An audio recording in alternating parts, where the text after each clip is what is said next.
Почитувани, ако Елем беше на здрави нозе и имавме доволно домашно производство, немаше да купуваме енергија по 17 денари, за да ја продаваме 3,5 денари, туку ќе имавме 5 до 6 пати пониска производна цена. Но наместо вистината, председателот на РКЕ се слика и дава интервјуа за правдање на укинувањето на дневната ефтина тарифа. На успехот на СДСМ во менаџирањето на енергетските компании се сведе на грбот на народот. Зголемувањето од 9,84% заедно со укинувањето на дневната ефтина тарифа се само дел од колапсот што го предизвикаа неспособните кадри на СДСМ. За жал и компаниите кои набавуваат на слободниот пазар не се во подобра позиција.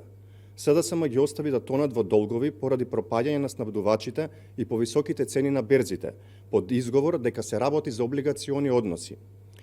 Сакаме да ги подсетиме дека во услови на прогласена електроенергетска криза требаше да се помогне на компаниите кои не се дел од регулираниот пазар. Но, за жал, СДСМ од секогаш сакала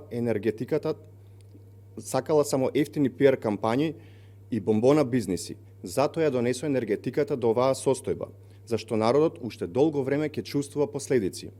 Едно е јасно, за да се спаси она што е останато, неопходни се промени, потребни се предвремени избори, после кои на местото на оние кои ја уништија енергетиката ќе дојдат стручни кадри предводени од ВМРО ДПМН, кои знаат како да решаваат проблеми и да управуваат со енергетиката.